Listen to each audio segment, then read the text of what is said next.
Hello ladies and gentleman, मैं प्रथमेश वेलिंग किताबशाला में आपका तहे दिल से स्वागत करता हूं। किताबशाला एक ऐसी सीरीज है जिसे हमने आप जैसे एम्बिशियस और टैलेंटेड लोगों के लिए खास बनाई है। अगर आपको किताबें पढ़ना मुश्किल लगता है या आप किताबों की साइज देखकर डर जाते हो या फिर बोर हो जाते हो तो बिल्कुल भी निश्चिंत रहिए, आप एकदम सही जगह पर आए हो।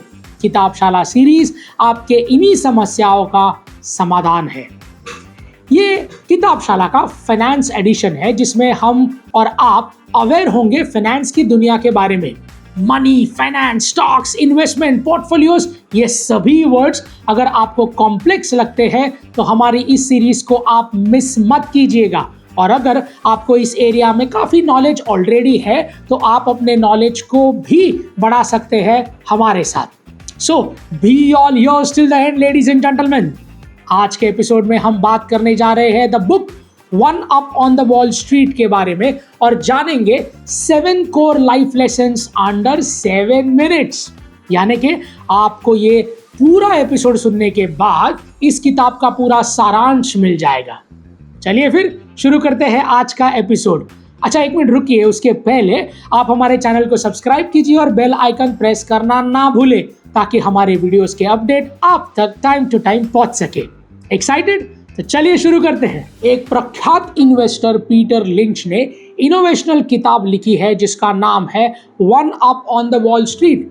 इस जानकारी से भरपूर किताब में लिंच ने स्टॉक मार्केट में के टेक्निक्स को इन्वेस्ट करते हुए डिस्कस किया है। एक इन्वेस्टर्स अपने क्या विचार है, उनके एक्सपर्टीज क्या होते हैं, उनका इंटरेस्ट कैसे डिटरमाइन किया होता है, इस आधार पर इन्वेस्टमेंट को डिसाइड किया है। जो आप जानते हैं उसमें ही निवेश कीजिए, इस सिद्धांत को लेखक ने हमें बताना चाहा है इस पूरे किताब में।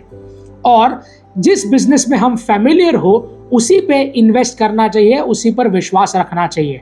लेखक खुद की स्टॉक चुनौती की रणनीति बताते हैं जिसमें वो गहन विचार और मार्केट में शामिल है। जो चाहे आप पुराने या नए निवेशक हो, आपको जो भी गाइडेंस चाहिए इन्वेस्टमेंट से रिलेटेड हो, इस किताब में आपको मिल जाएगा, वो भी डेप्थ में। तो देर किस बात की, आइए जानते हैं 7 अद्भुत life learning lessons of investments from this book. Lesson number 1, आप जिसके बारे में जानते हैं वही इन्वेस्ट कीजिए। Invest in what you know. देखिए, पहला लेसन ही वो है जिसके बारे में अभी बात कर रहा था मैं।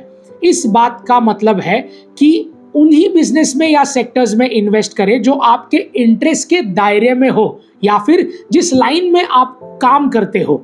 अगर आप फैमिलियर एरियाज में इन्वेस्ट करेंगे तो आपको कोई भी निर्णय लेते वक्त अपने ज्ञान का उपयोग करने मिलेगा। इस स्ट्रैटेजी से आप दूसरों के झांसे में नहीं आएंगे और अपनी बुद्धि लगाकर अपने पैसे को दुगना और तिगना बनाएंगे। लेखक का मानना है कि नए और शौकिया निवेशक कई एक्सपर्ट्स के सामने कभी कभी बेहतर प्रदर्शन कर जाते हैं क्योंकि उनको कंज्यूमर्स का व्यवहार ज्यादा अच्छे से समझ आता है। इस टेक्निक से आप स्टॉक सिलेक्ट करते वक्त सही से बिजनेस को समझ पाते हैं और बेहतर रिसर्च भी कर पाते हैं। So invest in what you know को अगर आप अपने जीवन में अपनाएंगे तो आप कई गलतियों से बच जाएंगे और स्टॉक मार्केट में बेहतर अचीव कर पाएंगे। लेसन नंबर 2, हमेशा कुछ ना कुछ चिंता का विषय तो बना रहेगा ही, right? So there is always something to be worry about and it's part and parcel of life. इस विचार से लेखक हमें जीवन की अनिश्चितता यानी अनसर्टेनिटी से परिचित करवाते हैं। मतलब जब तक जीवन है तब तक कोई ना कोई परेशानी तो आती ही रहेगी, आपको उसका सामना करना ही पड़ेगा। चिंता और चुनौती दोनों पर्सनली और प्रोफेशनली हमारा साथ नहीं छोड़ती। फाइनेंशियल मार्केट्स में अशांतता, अतिरिक्त परेशानी, राजनीतिक चिंताएं और आपदाएं निवेशक को डरा सकते हैं और पर्सनल लाइफ में आपकी सेहत, आपकी नौकरी, आपके रिश्ते, इन सब में कुछ ना कुछ परेशानियां क्रिएट कर सकते हैं। लेकिन ये हमेशा चलने वाली चिंता अक्सर बुरी नहीं होती। क्योंकि आपको पहले से आने वाली परेशानियां के लिए तैयार करती है और बुद्धिमानी से कोई सोच विचार करने पर प्रेरित करती है।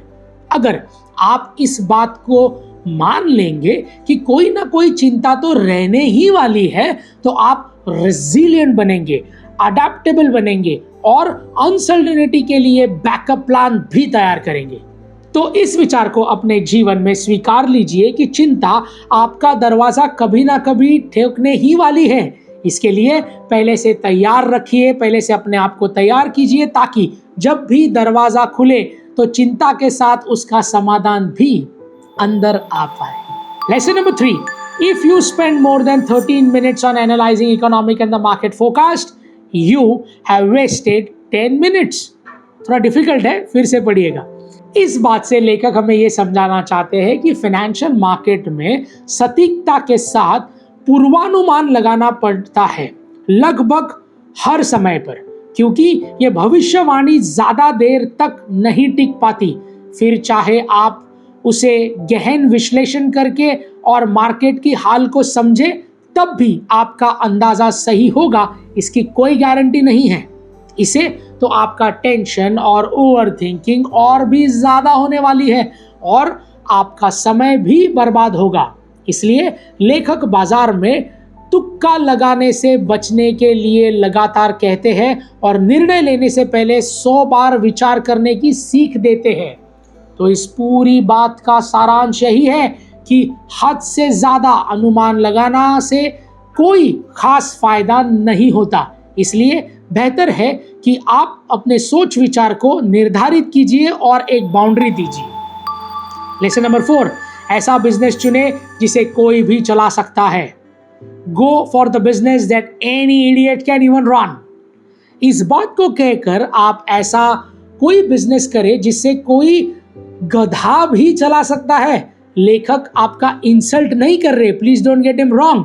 वो ये समझाने की कोशिश कर रहे हैं कि, और अदर इसका मतलब ये है कि आप कुछ भी नए शुरू करते वक्त अगर आसान चीजों से शुरू करेंगे तो ज्यादा बेहतर होगा। जो बिजनेस आसानी से समझ आ जाए और नीमे मुस्कान के कम अक्सर उन्हें मैनेज करना मुश्किल नहीं होता। ये आइडिया किसी भी बिजनेस मालिक को एक अलग बिजनेस मॉडल की ओर कन्वर्ट करती है। ऐसा करने से बिजनेस ओनर्स अपने बिजनेस को नई ऊंचाइयों तक ले जा सकते हैं, निर्णय लेने को आसान कर सकते हैं और अपने क्लाइंट्स को भी बढ़ा सकते हैं। लेकिन हर एक चीज के अपने अपने नुकसान भी होते हैं, जैसे फायदे होते हैं। तो अगर सादगी के अपने फायदे हैं तो भी वो सफलता की गारंटी नहीं देता। आखिर में समझदारी और सही एग्जीक्यूशन ही सफलता प्रदान करता है। लेसन नंबर 5, अच्छी दौड़ के बाद जल्दी आउट होने से डरना नहीं। After a great run don't be afraid to get out early. जब आपकी इन्वेस्टमेंट्स का रिटर्न काफी अच्छा आ गया है, तभी आपको उस अमाउंट को बाहर निकालकर सेव कर देना है, भले उसकी ग्रोथ और भी ज्यादा चांसेस हो या ना हो। इस स्ट्रैटेजी से आप मार्केट के पलट जाने के खतरे से बच सकते हैं, जिसके कारण आपका सारा मुनाफा पानी में मिल जाएगा। ऐसा नहीं होगा। अगर आप अच्छे रिटर्न्स के बारे में स्टॉक से ज़्यादा बिजनेस और अपना अमाउंट बाहर निकाल लेते हैं, तो आपने पैसों को सुरक्षित कर रहे हैं और उसी वक्त अपने फिर से इन्वेस्ट भी कर सकते हैं अलग स्टॉक्स में। इस रणनीति से आप जल्दबाजी में गलत निर्णय लेने से बचते हैं और जोखिम से संभालना सीख है। देखिए, अब प्रॉफिट और बढ़ने के चांसेस है, तो हम उसे बाहर क्यों निकालेंगे, है ना? लालच तो होगा ही, कुछ दिन और रख देते हैं इन्वेस्टमेंट, प्राइस थोड़ी और बढ़ जाएगी, थोड़ा मुनाफा और हो जाएगा, ऐसे सारे ख्याल आपके दिन में आएंगे। लेकिन मान लीजिए शेयर बाजार में लालच कोई सीमा नहीं होती और ये आपको कभी भी धोखा दे सकती है। तो जितना मुनाफा हो गया है उसमें संतुष्ट रहिए और यूज सेफगार्ड कीजिए। तो जितना मुनाफा हो गया है उसमें संतुष्ट रहिए और उसे सेफगार्ड कीजिए। तो सुन रहे हैं ना इन्वेस्टर्स, स्टॉक मार्केट तो यही रहने वाला है। फिर से इन्वेस्ट करने का मौका भी यही मिलेगा, लेकिन आपके प्रॉफिट्स, उनका कोई भरोसा नहीं है। वो आज है तो कल शायद नहीं है।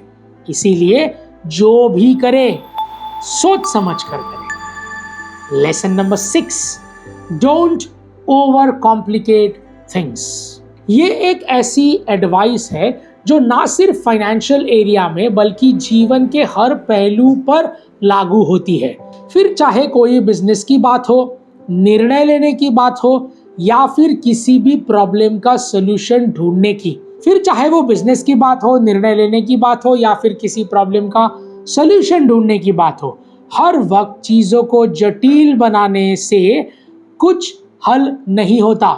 इस पॉइंट को लेखक सादगी और स्पष्टता से जोर देकर समझाते हैं। चीजों को ज्यादा कॉम्प्लिकेट करने से आपका कंफ्यूजन बढ़ेगा और बिना काम का स्ट्रेस भी होगा। बिजनेस में अगर आपकी रणनीति और प्रोसेसेस जटिल है, कॉम्प्लिकेटेड है, तो इसे आपकी प्रोडक्टिविटी कम होगी और कुछ नया पाने की क्षमता भी समाप्त हो जाएगी। डिसीजन मेकिंग की बात करें तो ज़्यादा भी सोचो कि परेशानी कम नहीं होती बल्कि बढ़ती है। चीज़ों को सीधा और स्ट्रेट फॉरवर्ड रखने से आप बेहतर सॉल्यूशंस और आउटकम की तरफ बढ़ते हैं।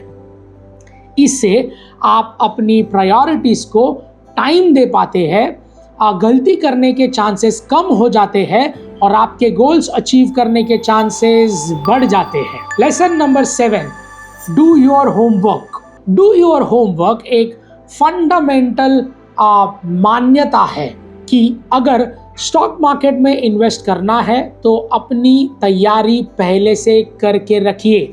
लेखक किसी भी स्टॉक को चुनते समय पूरी जांच और विश्लेषण करने पर जोर देते हैं। स्टॉक मार्केट के टिप्स पर और मार्केट में चल रहे ट्रेंड्स के आधार पर नहीं, बल्कि अपनी बुद्धि और जांच के आधार पर, यानी कि इंटेलिजेंस एंड रिसर्च को अप्लाई करके स्टॉक्स चूज कीजिए। जो जिस भी कंपनी में इन्वेस्ट करें, पहले उसकी कॉम्पिटिटिव पोजीशन का जज कर लीजिए, फिर उसके बाद अकाउंट और हिस्ट्री पढ़ लीजिए, और सब कुछ सही लगे तब लीडरशिप टीम का स्टडी करके ही उसके बाद इन्वेस्ट कीजिए। अपनी रिसर्च को स्ट्रॉन्ग करके आप ज़्यादा बेहतर ढंग से और अच्छी इन्वेस्टिंग अपॉर्चुनिटीज़ का पता लगा सकते हैं और जल्दबाजी और सट्टेबाजी वाले चॉइसेस से दूरी बना सकते हैं। और इसी के साथ हमारे 7 अद्भुत लेसन्स यहाँ समाप्त होते हैं। निवेशकों के लिए, यानी कि इन्वेस्टर्स के लिए, किताब एक अमूल्य उपहार है। नए और इन्वेस्टमेंट की दुनिया में अनजान लोगों को ये किताब सही और प्रॉफिटेबल इन्वेस्टमेंट्स का एक रोड मैप प्रोवाइड करती है। इस किताब में पीटर लिंच ने जटिल समस्याओं के सीधा समाधान दिया है, जिसके कारण ये किताब निवेशकों के लिए, इन्वेस्टर्स के लिए हमेशा करीबी साबित हुई है। तो अपनी मेहनत की कमाई को जब भी निवेश करें, सोच समझकर विचार करके कीजिए। यानी कि पीटर लिंच ये समझाने की कोशिश कर रही है कि रिसर्च और इंटेलिजेंस पर ध्यान केंद्रित कीजिए। सो लेडीज एंड जेंटलमैन, इस किताब को सिर्फ ज्ञान का खजाना समझना बिल्कुल सही है, लेकिन आपके दिमाग को सिर्फ इंफॉर्मेशन से भर देना हमारा मकसद बिल्कुल भी नहीं, बल्कि हम बस एक माध्यम है, एक कैटालिस्ट है, जो किताबशाला के जरिए दुनिया का सर्वश्रेष्ठ ज्ञान आप तक सिंपल भाषा में पहुंचाने की कोशिश कर रहे हैं।